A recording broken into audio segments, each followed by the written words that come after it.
All right, y'all, what's up? What's going on? Welcome back to the channel. Yo, the channel is doing great, man. If you were liking the content, please consider subscribing to the channel. Jumping right into it, let's talk about Factor bikes, right? Factor bikes, oh my goodness. I bought a Factor last year in November. I received my Factor in January. It's all together, and I will say that the bike is extremely nice. In my opinion, the product seems premium. That's the best way I can explain it, right? I went with the custom bike, and I'm gonna kind of throw a couple, a couple of pictures and stuff of it because, dude, I really think I did a good job on this bike. The bike looks, it looks freaking sick, bro. Just look at this thing. This is a good looking bike. Now, more about the Factor bikes is Legion, right? Legion will be riding Factor bikes for 2024. How big of news is that? I don't think it's that big of news. What really caught my attention with that, and I'm not surprised because there have been photos leaked with Legion already on the VAMs, right? What caught my attention was Legion made a post, and in the post it says they're going to be riding Factor, but they are looking forward to their custom colorway design of the bike, to revealing it, right? Yo, that has my excitement, man. That has my excitement. Like, I just know what a custom bike looks like. I can appreciate it, especially when it's kind of, in my opinion, like tastefully themed. Kind of like my bike. I really wanted something custom because a lot of people can get the same thing, but if it's custom, it's just that own little pop, that own little flair. I'm all about bringing your own piece of yourself, your own identity to whatever you want to ride. That's what I'm looking forward to, and that's what I really want to see from Legion, right? Now, Legion riding the Ostro VAM for their bike, to me, that makes sense, right? Since I've had my bike complete and it's done, I've got probably like about 120 miles on the bike, and the bike is different. And when I say different, this is different from the other things I've had. It has a couple different characteristics. I will go more in depth about that in like another video where I specifically do kind of like a review of it, because I got a couple pieces of content on the Factor already, as far as like me getting the bike, unboxing it, and then kind of like all the components, the dream build kind of layout before I put the bike together. And there's definitely more stuff I want to put in there. But one of the things I will talk about real quick is coming from the tarmac, right, to the Factor. I could see them riding that because, in my opinion, the Ostro VAM feels like a race bike. And that's different for me. And the reason why I say that ride's different is because it's just different to me. And I'm going to kind of go more into detail with that. I'm used to riding, I guess, non-race bikes, so to speak. And the biggest characteristic that I notice is the wheelbase. With the wheelbase being shorter, the handling is totally different. And the bike is very responsive. It's almost like immediate, right? And every other bike that I have ridden has kind of been like the watered down version of a race bike. Like, I have my Trekkimanda, love it, got about 4,000 miles on it. The Trekkimanda has a longer wheelbase. So the turning is a little more forgiving, a little more generous, and it's different. You know, the Madone is the race version for Trek. Now, I think the wheelbase is the same. I got to double check, but I know the Yamanda's wheelbase is a lot longer than the Factor. Now, I also have a Bianchi XR3. The XR3 is kind of like the watered down version of the race bike because the XR4 is the race bike. Once again, the geometry on the XR3 is long compared to the VAM. And that shorter wheelbase, man, it's like a game changer. When I am on the VAM, if I look somewhere and kind of push the bar, the bike will, it wants to go. It will go, you know? Because the first time I rode it, I'm out here riding and I'm kind of looking through a turn. And there was one part, like I'm kind of going slow in the parking lot and I'm doing a U-turn. And you know, when you want to make a U-turn, if you ever rode motorcycles or everything, it's best to look over your shoulder and then kind of look through the turn. I kind of looked over my shoulder and I barely touched the bar. And it was like, I was like, damn. So for a crit machine, the VAM is a perfect fit for that, right? Now, one of the things I'm really interested in, I would love to get some type of feedback from one of the riders is, how are they going to get along with the black ink arrow bar and stem, right? Because the bar has different characteristics from what they came from. Now, how versatile people are and how quick they can adapt to, I guess, a different riding position. You know, everyone's going to be different. But I know for me, it's completely different because it's something I never ridden before, right?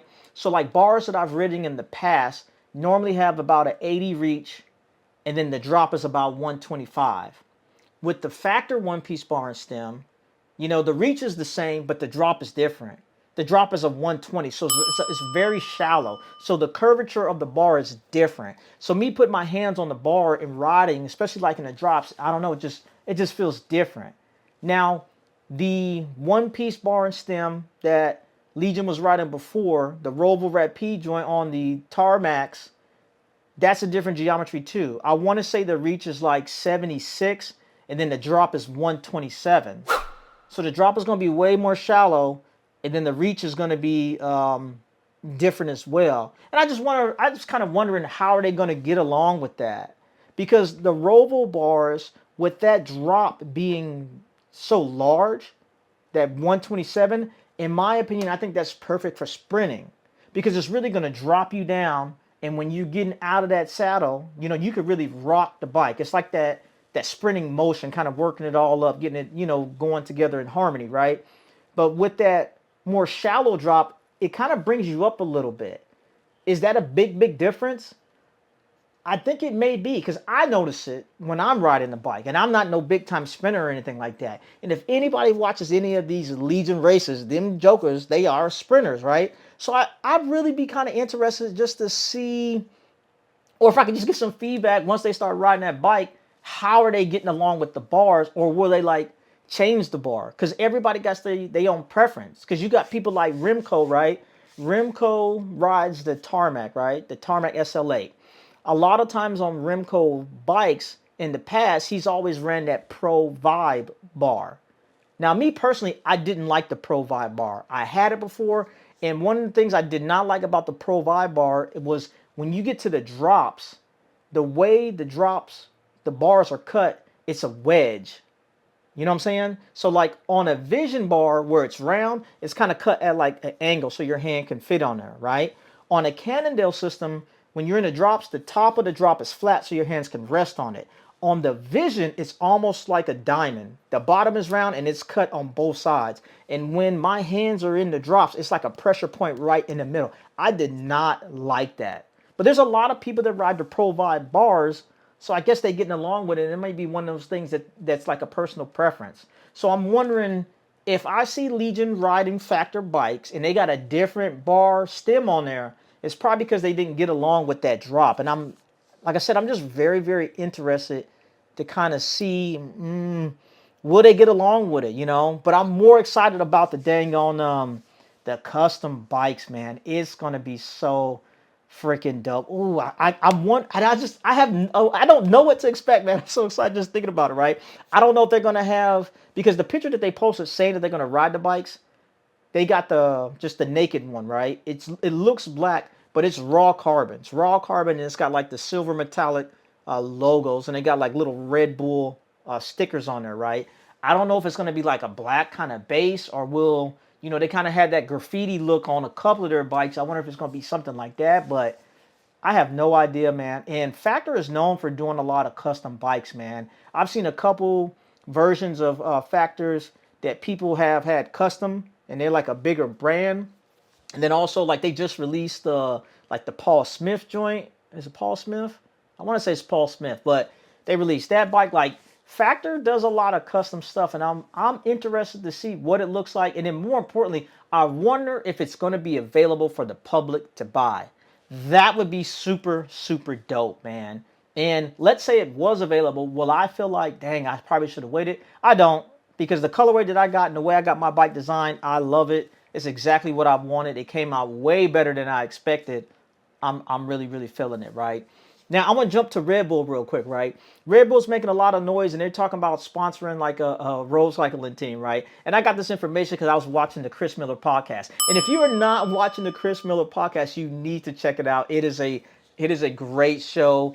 Dang on, Chris and Jesse have a very Great dynamic. I love watching them on camera, right? But this message is specifically for Chris. Chris, man, he said, what's the big deal about Red Bull? Everything. Jesse told you everything. Red Bull is just dope, man. Whenever I think Red Bull, I just picture like something fast, people jumping off of cliffs, dang on action cams. Like, Red Bull is the shit, bro. Red Bull is the shit. I don't know how you're not on board with this brand, but Chris, I need you to get on board with this brand. And I know you say you don't even like the taste of the drink. I'm not sure if y'all got Cash App down there, but if you do, send me your Cash App, bro. I'm gonna Cash App you some money, and I want you to go to the store and buy you like a 16-ounce Red Bull and just try it again, man. Just do it for me. If you do that, it'd be much appreciated, man. But like I said, if you are not watching the Chris Miller podcast, please check it out. If you are liking the content, please consider subscribing to the channel. And do you think Legion riding Factor bikes, do you think that's going to drive sales? Do you think more people are going to buy that bike just because Legion is riding it? Yo, please let me know. And let me know what you think about my Ostro, man. And there's going to be more content coming out on that. And that's all I got for y'all. It's your boy, Mr. Robb Armstrong. I'm out. I remember, I don't forget, bitch, I'm everywhere in town. Think about the ways to get my bird